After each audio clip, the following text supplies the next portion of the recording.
बहुत समय पहले की बात है।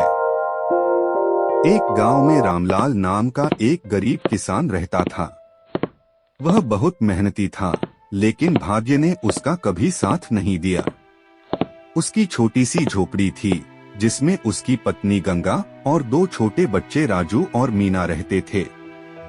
वह रोज खेतों में काम करता, मगर सूखा पड़ने के कारण उसकी फसलें बर्बाद हो गई थीं। उसके पास इतने पैसे भी नहीं थे कि वह अपने बच्चों के लिए भरपेट भोजन जुटा सके।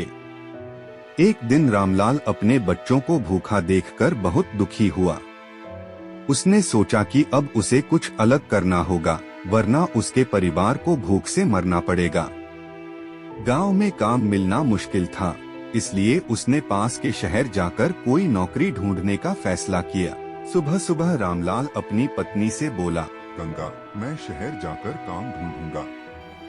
जब तक मैं लौटूं, तुम बच्चों का ध्यान रखना।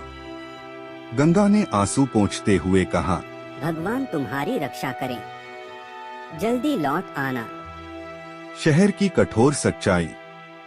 रामलाल शहर पहुंचा और काम ढूंढने लगा। उसने कई दुकानों और कारखानों में नौकरी के लिए पूछा, लेकिन कोई भी उसे काम देने को तैयार नहीं था। कहीं अनुभव की कमी का बहाना बनाया गया, तो कहीं काम पहले से भरा हुआ था। आखिरकार उसे एक ईंट भट्ठे में मजदूरी का काम मिला। वहां उसे दिन भर कड़ी मेहनत करनी पड़ी, लेकिन मजदूरी बहुत कम थी। फिर भी उसने सोचा कि थोड़ा थोड़ा करके पैसे जोड़कर अपने घर भेज देगा। पत्नी की हालत। उधर गांव में गंगा की हालत दिन ब दिन खराब होती जा रही थी। घर में अनाज खत्म हो चुका था। पड़ोसियों ने थोड़ी बहुत मदद की, लेकिन यह काफी नहीं था।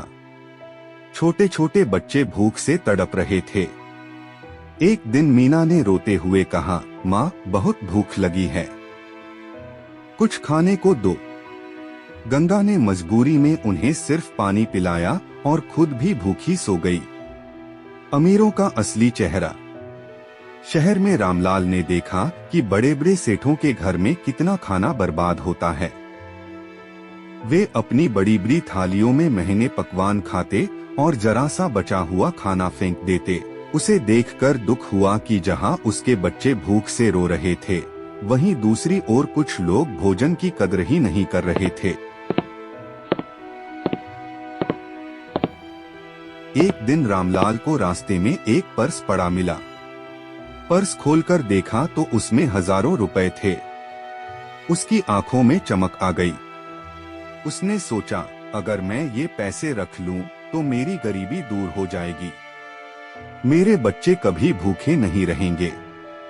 लेकिन अगले ही पल उसका मन धिक्कारने लगा, अगर यह पैसा किसी जरूरतमंद का हुआ तो किसी और के लिए यह उतना ही जरूरी हो सकता है जितना मेरे लिए। वह इधर उधर देखने लगा और थोड़ी दूर पर एक बुजुर्ग को घबराया हुआ खड़ा पाया। वह बार बार अपनी जेबें टटोल रहा था और परेशान दिख रहा था। रामलाल समझ गया कि यह पर्स उसी का होगा। उसने आगे बढ़कर कहा, बाबूजी, क्या आप कुछ ढूंढ रहे हैं? बुजुर्ग ने निराश स्वर में कहा, हाँ बेटा, मेरा पर्स खो गया है। उसमें मेरी सारी जमा पूंजी थी। अगर वह नहीं मिला तो मेरी बेटी की शादी नहीं हो पाएगी। रामलाल ने बिना कुछ सोचे पर्स निकालकर उन्हें दे दिया। बुजुर्ग की आंखों में आंसू आ गए। उन्होंने रामलाल को गले लगाकर कहा, बेटा, तुमने मेरी दुनिया बचा ली, भगवान तुम्हें इसका फल जरूर देगा। अगले दिन वही बुजुर्ग अपने बेटे के साथ रामलाल के पास आया। उन्होंने कहा, मैं एक व्यापारी हूँ, मैं तुम्हारी ईमानदारी से बहुत प्रभावित हुआ हूँ। मैं चाहता हूँ कि तुम मेरी दुकान में काम करो।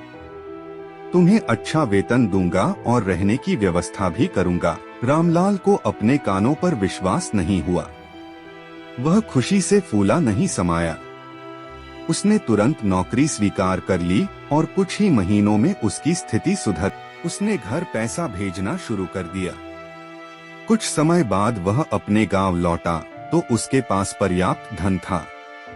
उसने एक छोटी सी दुकान खोली और अपनी मेहनत से अपने परिवार की गरीबी हमेशा के लिए मिटा दी।